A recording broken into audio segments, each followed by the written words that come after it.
All right, welcome back. Late October 65. So we'll start off here in Virginia. What I'm going to do is we're going to basically rail our two main corps down here other than Doubleday's corps, which is holding Fredericksburg, and come into Gettysburg and try to go around. Key's small division will cross the James River, and Meade will attempt to follow. At this point, we're basically trying to cut off Norfolk, and I'd like to take at least Norfolk before the game ends. Now, with 4 divisions here, 3.5 divisions here, and another, looks like 5 divisions there. It's going to be I don't think taking Richmond is probably. I could just attack it at the last turn for kicks. I just don't know how realistic it is. Down in South Carolina, you can see there's a lot of movement. Basically, Charleston is mostly surrounded, although I should probably move these guys down here to potentially cut off some movement. And I don't really know what's going to happen with this other than that the good news is that Sherman is now in complete command. The bad news is these two divisions are completely unsupplied and will need to go all the way back to Wilmington, which they get there this turn to resupply. I am building a depot here in Beaufort, mainly because even though it's not going to really impact us for 2 turns, I think we're going to need that supply. Our cavalry division will move up north, and our other corps that has pretty good strength here, 4 divisions, will also move north. So we'll try to threaten Savannah. I don't know where the Union, where the Confederate ironclads went, but our force is still here. And we do have another ironclad here as well with 66 power, so I'm gonna let it sit this turn to get its cohesion, back. Definitely will be interesting to see if anything happens here with Grant, who's now between. So let's see here. Grant is right next to Atlanta, which doesn't really have anything. I'm assuming that they'll basically try to rail over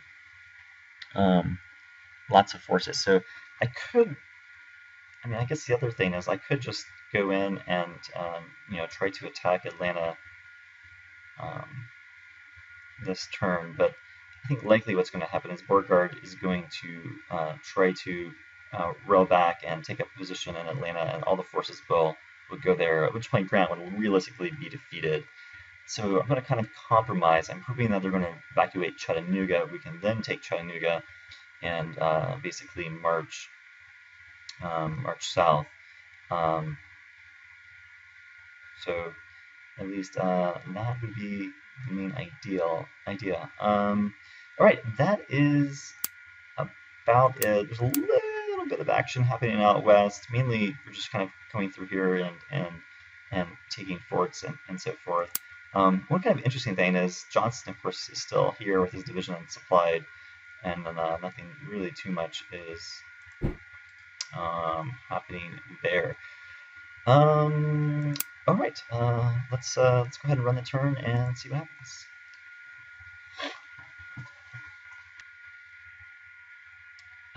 Okay, so we did have a little bit of movement.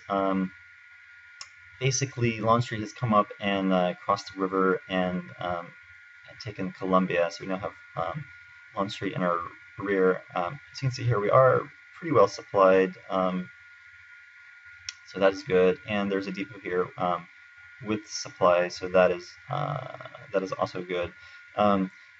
They've now gone into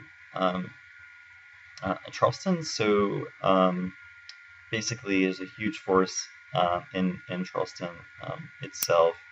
Um, as basically predicted, Burgard did rail down and moved to Atlanta with a very, very large force, so we would have been defeated.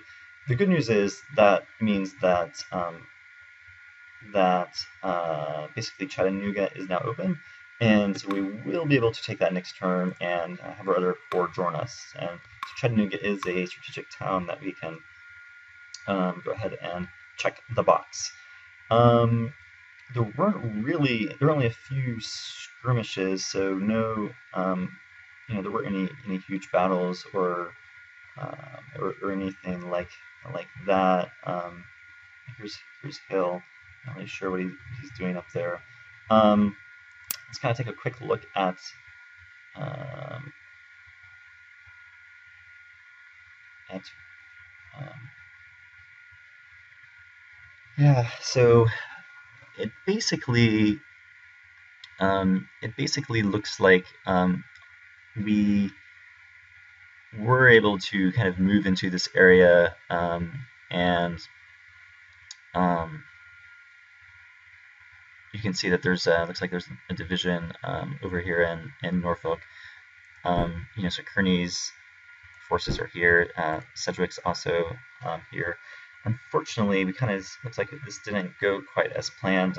We didn't get enough railroad control really in either of these to use the railroad.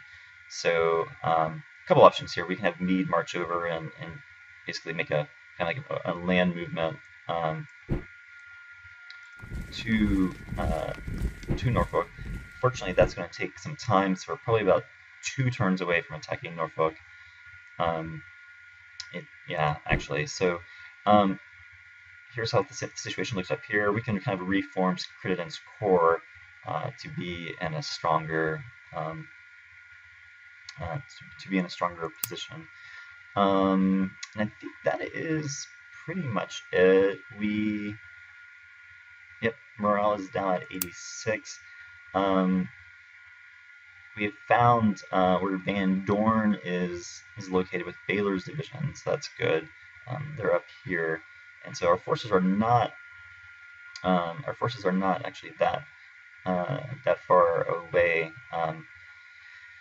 So we have one division here, and our other divisions over here, and then much farther to the west, we have a small division that's holding El Paso. And I think that's pretty much it. Didn't see anything else super exciting happen. I probably should have tried out this move through the mountains earlier and cut them off. I don't think they had very many corps. I don't think they had a corps command set there for most of the time, and I probably could have forced the evacuation of Chattanooga much earlier. So that was a mistake on my part. We'll have to consider what we want to do here with Holmes and Forrest. There's a couple options. We also do have a couple of divisions up here in Wilmington. So we can take a look at that as well. So we'll at least probably want to rail down to Camden here. I think that's pretty much it. So only 4 more turns left to run, and I'll see you next time.